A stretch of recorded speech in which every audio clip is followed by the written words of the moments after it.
Salmo 72. Ó Deus, confia teu julgamento ao rei, tua justiça a um filho de rei. Governe teu povo com justiça e teus afligidos com retidão. Montes e colinas tragam ao povo paz por meio da justiça.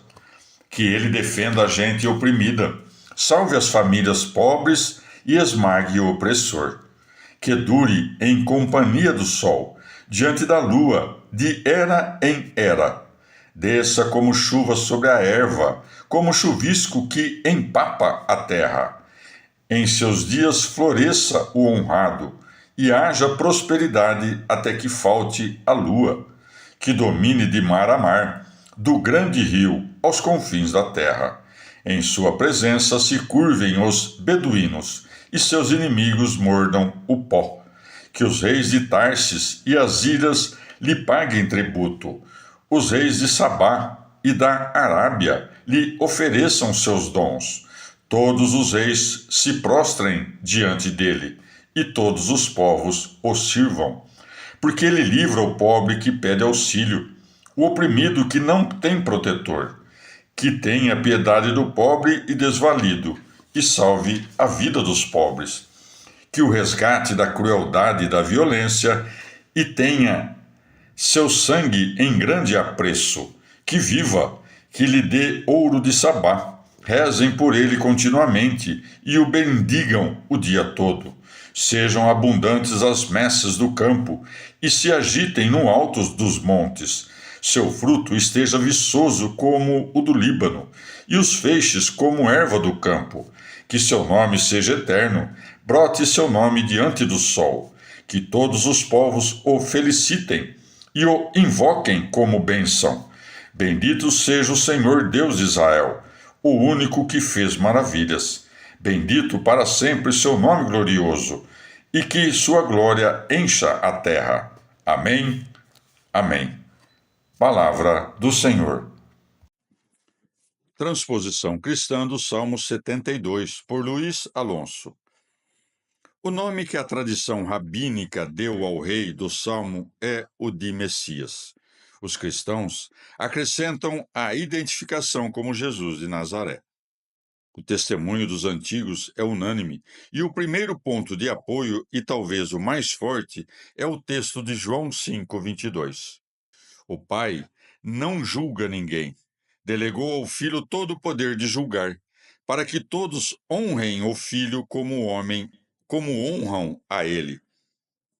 O que o desejo sonhou e a esperança anunciou, tornou-se realidade no Messias.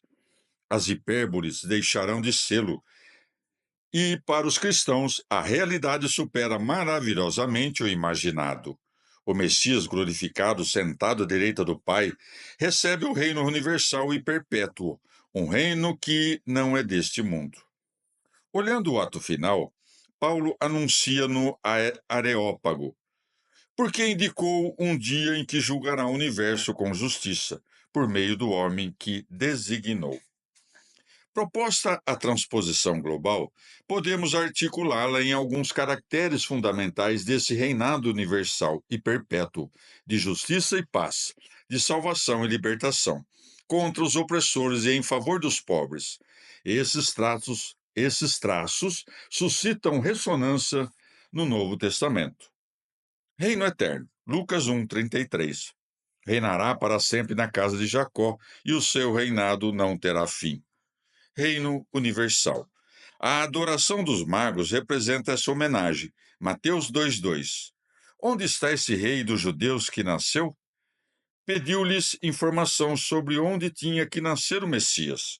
Ao entrar na casa, viram o menino com Maria e, caindo de joelhos, lhe renderam homenagem. Logo abriram seus cofres e, como presentes, lhe ofereceram ouro, incenso e mirra. Também a multidão de convertidos no dia de Pentecostes. Apocalipse 15:4. Todas as nações virão se prostrar diante de ti, porque tuas justas sentenças foram promulgadas. Reino de justiça e paz. Mateus 5:6. Felizes os que têm fome e sede de justiça. Felizes os que trabalham pela paz. Romanos 14, 17. Não reina Deus pelo que alguém come e bebe, mas pela justiça e pela paz. 1 Coríntios 1,30.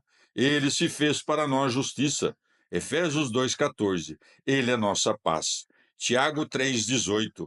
A colheita da justiça como com paz vão semeando os que trabalham pela paz. Vitória sobre o opressor. Lucas 11, 21s. Enquanto um homem forte e bem armado guarda o seu palácio, os seus bens estão seguros. Mas quando outro mais forte o assalta e o vence, tira-lhe as armas em que confiava e depois reparte o butim. Apocalipse 17, 15. Combaterão contra o Cordeiro, mas o Cordeiro os vencerá porque é Senhor dos senhores e Rei dos reis, e os chamados a acompanhá-lo são escolhidos e fiéis. Em favor dos pobres, Mateus 5,2. Felizes os pobres de coração, Lucas 14, 18. Ele me ungiu para que dê a boa notícia aos pobres, Lucas 7, 22. Aos pobres se anuncia a boa nova. Resgatar, vingar, Tito 2,14. Para resgatar-nos de toda espécie de maldade, Mateus 20, 28. Veio para servir e dar sua vida em resgate por todos, Apocalipse 6, 10. Para quando deixas o julgamento dos habitantes da terra e a vingança de nosso sangue? Que viva, Apocalipse 1, 18. Estive morto, mas estou vivo pelos séculos dos séculos, Romanos 6, 9. Cristo, ressuscitado da morte, não morre mais. A morte não tem domínio sobre ele. Reconhecimento universal do nome. Filipenses 2,10. Ao nome de Jesus, todo joelho se dobre no céu, na terra e no abismo, e toda boca proclame que Jesus, o Messias, é o Senhor. Apocalipse 14,6. Levavam o evangelho eterno para evangelizar os habitantes da terra, toda nação, raça, língua e povo, prestar-lhe homenagem. A seleção de textos oferecida abre largo espaço de meditação cristã sobre o Salmo 72. Os padres acrescentam ou sugerem outros particulares. Por exemplo, o descer como chuva, o referem à encarnação ou ao nascimento, e alguns aludem ao portento de Gedeão, Juízes 6. Ouçamos a Teodoreto. Como a chuva, significa claramente a geração humana, sem ruído e em segredo. Ninguém escuta o orvalho cair sobre a terra ou sobre o velo. Assim foi a concepção do Senhor. O próprio José não se inteirou e um anjo teve que instruí-lo. Curiosa é a interpretação do versículo 5 que nos dá Cassiodoro. O sol é o Filho de Deus, a palavra do Pai. A lua é a igreja, que reflete a luz do sol, que parece crescer e decrescer nas perseguições e na paz. O rio do versículo 7 é para vários o Jordão. Orígenes, Rufino, Teodoreto. Agostinho refere o versículo 15 à petição do Pai Nosso: venha o teu reinado.